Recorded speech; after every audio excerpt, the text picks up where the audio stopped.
उम्मीद है आपने प्रीवियस वीडियो में गॉस लॉ की एप्लीकेशंस देखी होंगी।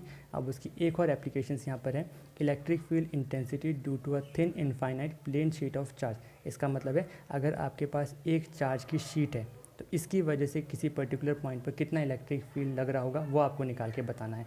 तो ये जो आप देख रहे हैं पोर्शन स्क्वायर कलर का, ये एक शीट मैंने कंसीडर कर ली जिसमें पॉजिटिव चार्ज यूनिफॉर्मली डिस्ट्रीब्यूट हो रही है। इसकी वजह से कितनी इलेक्ट्रिक फील्ड इंटेंसिटी लग रही है वो आपको निकाल के बताना है। तो इसे करने के लिए हमने कुछ कंसीडर कर लिया है कि शीट के सेंटर पॉइंट से आर डिस्टेंस की दूरी पर बोथ साइड, मतलब हमने दो पॉइंट कंसीडर कर लिए, एक पी पॉइंट और एक क्यू पॉइंट, और पी और क्यू को सेंटर मानते हुए दो सर्कल ड्रॉ करें और इन्हें आपस में क्या कर दिया, कनेक्ट कर दिया। तो आप देख रहे होंगे यहाँ पर फिगर कुछ ऐसी नज़र आ रही है कि एक सिलेंडर है जो उस शीट को बीच से पास होकर निकल के जा रहा है, पी और क्यू। और यहाँ पर अगर आप इलेक्ट्रिक फील्ड की डायरेक्शन और यूनिट इलेक्ट्रिक फ्लक्स की डायरेक्शन देखेंगे तो वो देखिए एजेस पर ई और एन की डायरेक्शन सेम है, जबकि कर्व्ड सरफेस पर एन की डायरेक्शन और ई की डायरेक्शन आपस में कैसी है, परपेंडिकुलर है। बस इन्हीं चीज़ का हमको क्या रखना है, ध्यान रखना है। अब इसमें भी हम प्रीवियस वीडियो की तरह निकालने से, प्रीवियस टॉपिक में आपने करा था कि कर्व्ड सरफेस के लिए और एजेस के लिए अलग अलग इलेक्ट्रिक फ्लक्स निकालेंगे, कंबाइन कर देंगे और इलेक्ट्रिक फील्ड का हमारे पास क्या आ जाएगा, एक्सप्रेशन आ जाएगा। तो सबसे पहले यहाँ पर देखते हैं हम, at the end of the edges P and Q, angle between E and N are 0, therefore electric flux कितना होगा। तो यहाँ पर देखो जैसे ये एजेस बन रही है, इसमें ई की डायरेक्शन और एन की डायरेक्शन कैसी है, सेम है, तो इनके बीच का एंगल कितना हो जाएगा, 0 डिग्री। तो इसकी वजह से जो इलेक्ट्रिक फ्लक्स यहाँ पर लग रहा होगा वो कितने के बराबर है, 2 times of E dot N D S. फिर से वही एन डॉट डी एस का मतलब क्या है, डॉट प्रोडक्ट हटाएंगे कॉस थीटा आएगा, सेम डायरेक्शन में एंगल 0, तो कॉस 0 कितना हो जाएगा, 1 हो जाएगा, और एन कितना होता है, यूनिट वेक्टर होता है। तो फाइनल इसे कंप्लीट कर देंगे 2 times of E D S में।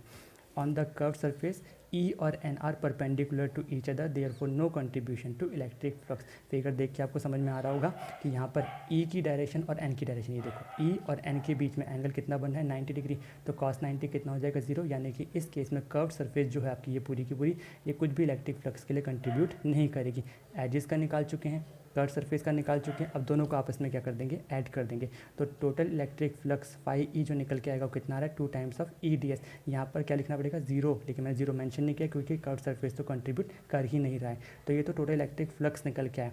अब टोटल इलेक्ट्रिक फ्लक्स निकल के आ गया, हमें फ्लक्स नहीं चाहिए, हमें तो क्या चाहिए, इलेक्ट्रिक फील्ड चाहिए। और इलेक्ट्रिक फील्ड के लिए क्या चाहिए होगा, चार्ज चाहिए होगा। तो शीट पर कितना चार्ज है वो निकालने के लिए total charge enclose by the cylinder, जितना सिलेंडर पर चार्ज है वही शीट पर है, क्योंकि सिलेंडर जो है वो शीट के अंदर से ही पास होकर जा रहा है। तो यहाँ पर कौन आएगा, sigma D, surface charge density. फिर से कह रहा हूँ, sigma is equal to surface charge density कहलाते हैं। फॉर्मूला क्या बना, सिग्मा डी एस। अब इस वैल्यू को फ्लक्स में पुट करिए, तो according to Gauss theorem phi E कितने के बराबर होता है, 2 times of E dot D S, और further Q upon epsilon naught के बराबर। और यहाँ से क्यू की वैल्यू को आप लोग पुटअप कर देंगे सिग्मा डी एस, तो डी एस से डी एस कैंसिल हो जाएगा, ई की वैल्यू कितनी निकल के आ जाएगी, सिग्मा अपॉन 2 एप्सिलॉन नॉट। ये आपके पास इलेक्ट्रिक फील्ड इंटेंसिटी का एक्सप्रेशन निकल के आ जाएगा, किसके लिए, एक शीट के लिए, एक शीट ऑफ चार्ज के लिए। हमारे पास है electric field intensity due to a two thin infinite parallel sheet of charge. इससे पहले वीडियो में हमने एक शीट के लिए निकाल के देखा था, अब हम लोग किसके लिए निकालेंगे, 2 शीट के लिए यहाँ पर क्या निकाल के देखेंगे, इलेक्ट्रिक फील्ड इंटेंसिटी कितनी कितनी होती है। तो ये फर्स्ट शीट है ए और ये सेकेंड शीट है बी। फर्स्ट शीट की सरफेस चार्ज डेंसिटी है सिग्मा 1 और बी शीट की सरफेस चार्ज डेंसिटी है सिग्मा 2।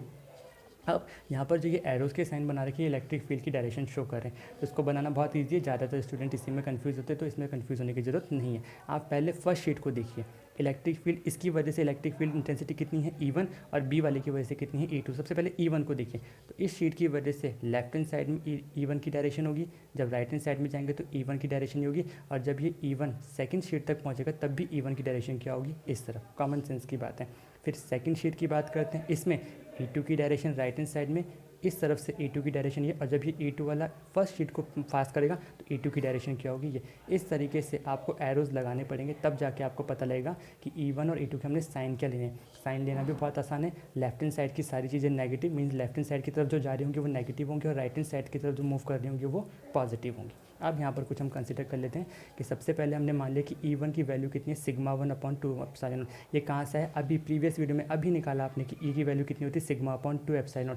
तो फर्स्ट सरफेस के लिए कितनी है, सिग्मा 1 अपॉन 2 एप्सिलॉन, और सेकंड सरफेस के लिए इलेक्ट्रिक फील्ड कितनी है, सिग्मा 2 अपॉन 2 एप्सिलॉन। ये हमारे पास है। इस पूरी चीज़ को, पूरे सिस्टम को हमने कितने पार्ट्स में बांट दिया, 3 रीजन में बांट दिया। एक फर्स्ट रीजन है बिल्कुल लेफ्ट हैंड साइड, एक सेकंड रीजन है दोनों शीट के बीच का पोर्शन, और एक थर्ड रीजन है बिल्कुल राइट हैंड साइड वाला। तो हम अलग अलग रीजन में इलेक्ट्रिक फील्ड इंटेंसिटी निकाल के देखेंगे। तो सबसे पहले जैसे यहाँ पर लिखा है, in region first I is equal, first region का मतलब है ई फर्स्ट, इलेक्ट्रिक फील्ड कितनी होगी E1 माइनस E2। अब देखो आप दोनों के दोनों माइनस क्यों लिए हैं, क्योंकि अगर आप फिगर को ध्यान से देखोगे तो इलेक्ट्रिक फील्ड किस डायरेक्शन में जा रही है, लेफ्ट हैंड साइड में जा रही है। और मैंने अभी बताया कि लेफ्ट हैंड साइड की सारी चीज़ें कैसी होती हैं, नेगेटिव। तो E1 की डायरेक्शन भी नेगेटिव है और E2 की डायरेक्शन भी कैसी है, नेगेटिव है। E1 और E2 की दोनों वैल्यूज़ को यहाँ पर पुटअप कर दीजिए। पहले की वैल्यू कितनी है, सिग्मा 1/2 एप्सिलॉन नॉट, और दूसरी की वैल्यू है minus sigma 2/2 epsilon not. Common कुछ निकल सकता है, 1/2 एप्सिलॉन कॉमन निकल सकता है माइनस साइन के साथ, ब्रैकेट में बच जाएगा सिग्मा 1 प्लस सिग्मा 2। इसे फर्स्ट इक्वेशन रख लीजिए। इसी तरीके से जब सेकंड रीजन की आप बात करेंगे तो फिगर में देखो E1 जा रहा है राइट हैंड डायरेक्शन में, E2 जा रहा है लेफ्ट हैंड साइड में। तो यानी E1 की वैल्यू प्लस होगी और E2 की वैल्यू क्या होगी, माइनस।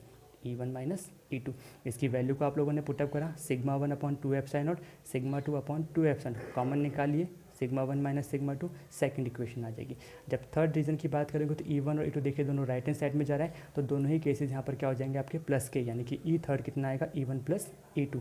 दोनों की वैल्यूज़ को पुटअप कीजिए, sigma 1/2 epsilon not plus sigma 2/2 epsilon, 1/2 epsilon not को कॉमन निकाला, ब्रैकेट में कितना बच जाएगा, सिग्मा 1 प्लस सिग्मा 2।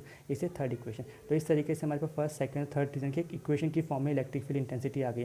लेकिन हमें इक्वेशन की फॉर्म में नहीं, हमें तो एक्सप्रेशन देखना कितना आएगा। तो इसको निकालने के लिए आपको कुछ स्पेशल केसेस कंसिडर करने पड़ेंगे यहाँ पर, जिसमें कि सिग्मा 1 की वैल्यू कितनी है, सिग्मा के बराबर, और सिग्मा 2 की वैल्यू कितनी लेट करेंगे, माइनस सिग्मा। और फर्स्ट सेकंड थर्ड इक्वेशन में इनको क्या कर दीजिए, पुटअप कर दीजिए। तो सबसे पहले फर्स्ट इक्वेशन से फर्स्ट रीजन की हमारी इलेक्ट्रिक फील्ड थी माइनस का 1/2 एप्सिलॉन, सिग्मा 1 की जगह सिग्मा और सिग्मा 2 की जगह माइनस सिग्मा जब पुट करोगे तो इससे ये पॉइंट कैंसिल हो जाएगा, तो पूरी की पूरी इलेक्ट्रिक फील्ड कितनी हो जाएगी, 0। सेकंड रीजन में जब आप लोग सिग्मा 2 की जगह सिग्मा और सिग्मा 1 की जगह माइनस सिग्मा पुटअप करेंगे तो ये दोनों प्लस में कन्वर्ट हो जाएंगे, ये बनेगा 2 सिग्मा, और उस 2 से ये 2 कैंसिल हो जाएगा, तो वैल्यू कितनी आ जाएगी, सिग्मा अपॉन एप्सिलॉन नॉट। और जब थर्ड इक्वेशन में आप लोग सिग्मा 2 की जगह सिग्मा और सिग्मा 1 की जगह माइनस सिग्मा पुट करोगे तो फिर से ये कैंसिल हो जाएंगे, और ई थर्ड आपको कितना आ जाएगा, 0। तो इन चीज़ों को देख के, इन तीनों एक्सप्रेशन को देख के हमें ये पता लग रहा है कि ऑन द मतलब बिल्कुल लेफ्ट हैंड साइड में और बिल्कुल राइट हैंड साइड में इलेक्ट्रिक फील्ड कितनी होती है, 0 होती है, और सेंटर पॉइंट पर इलेक्ट्रिक फील्ड कितनी होती है, E is equal to sigma upon epsilon. Figure में समझ लेते हैं यहाँ पर फिर से, इस रीजन में इलेक्ट्रिक फील्ड बिल्कुल 0 आएगी और थर्ड रीजन में इलेक्ट्रिक फील्ड बिल्कुल 0 आएगी, यानी कि उन दोनों शीट के बीच में ही क्या होगी, इलेक्ट्रिक फील्ड क्या होगी, डेवलप्ड होगी, जिसकी वैल्यू कितने के बराबर आएगी, सिग्मा अपॉन एप्सिलॉन नॉट के बराबर आएगी। और इसी चीज़ को अभी हम फोर्थ चैप्टर में यूज़ करेंगे, जहाँ पर हम कैपेसिटर के बारे में बात करेंगे। तो उम्मीद है आपको सारे टॉपिक्स अच्छे से समझ में आएंगे, तो इनकी खूब प्रैक्टिस कीजिए, और कुछ भी प्रॉब्लम हो तो प्लीज़ पूछिए।